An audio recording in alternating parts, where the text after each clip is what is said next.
China yaingilia katika sakata la Marekani kuikandamiza Iran kiuchumi, yaapa kulinda maslahi yake. Dunia imeshuhudia ongezeko jipya la mvutano kati ya mataifa makubwa, huku macho mengi yakielezwa Mashariki ya Kati ambako mzozo kati ya Marekani na Irani umeingia katika sura mpya, sura ambayo sasa haimhusu tena Irani na Marekani pekee, bali imeanza kugusa moja kwa moja maslahi ya China, biashara ya kimataifa, soko la mafuta, mfumo wa fedha duniani na ushindani pana wa kisiasa kati ya Washington na Beijing.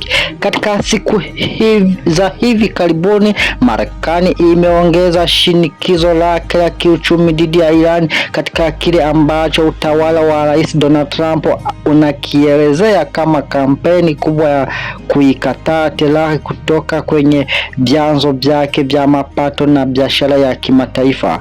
Wizara ya Hazina ya Marekani imetangaza hatua mpya za vikwazo dhidi ya watu, kampuni na taasisi zinazohusishwa na uchumi wa Iran, huku Washington ikiendelea kuonya kwamba nchi na makampuni yatakayosaidia Iran kufanya biashara yanaweza pia kukaribiwa na hatua za Marekani.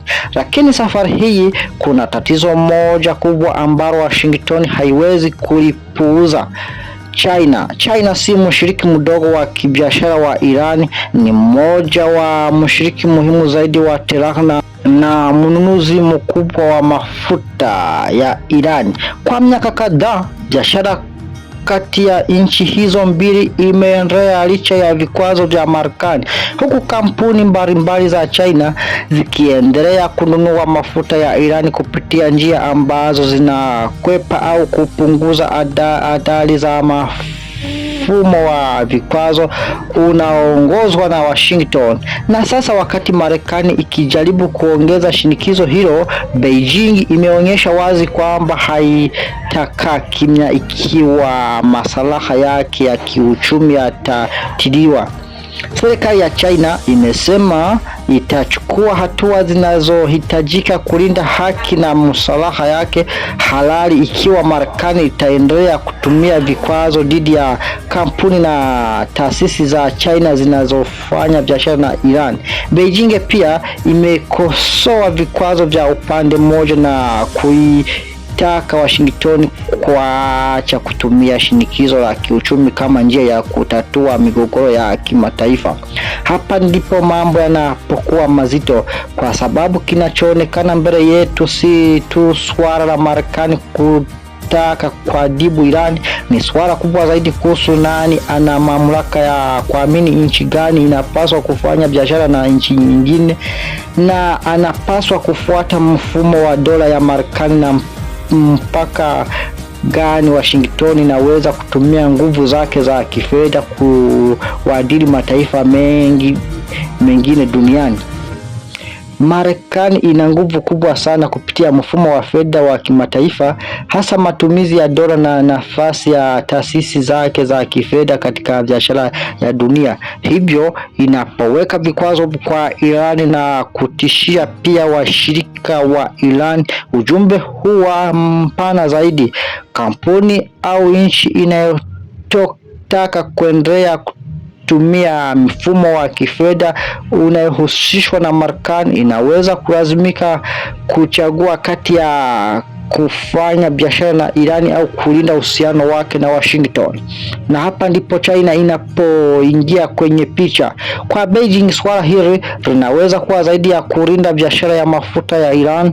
China inaona pia hatari ya kuwekewa kanuni kwamba nchi nyingine inaweza kuamua nani Beijing anaruhusiwa kufanya naye biashara. Hii ndio sababu kauli za China zimekuwa kali zaidi kadiri kampeni ya Marekani dhidi ya Iran inavyopanuka. Msemaji wa wizara ya mambo ya nje ya China, Ren Jia, amesisitiza kwamba shinikizo na vikwazo vya upande mmoja haviwezi kutatua migogoro ya kimataifa, huku Beijing ikisema itafuatilia kwa karibu hatua za Marekani na kuchukua hatua zinazohitajika kulinda maslaha yake. Kwa mtazamo wa China, hili ni jambo la kimkakati. Irani ina mafuta ambayo China inahitaji. China ina uchumi mkubwa unaohitaji nishati ya uhakika. Mashariki ya Kati ni eneo muhimu kwa biashara ya China, na njia za usafirishaji wa mafuta kupitia Ghuba ya Uajemi na maeneo yanayozunguka mlango wa Hormuz ni sehemu muhimu ya uchumi wa dunia.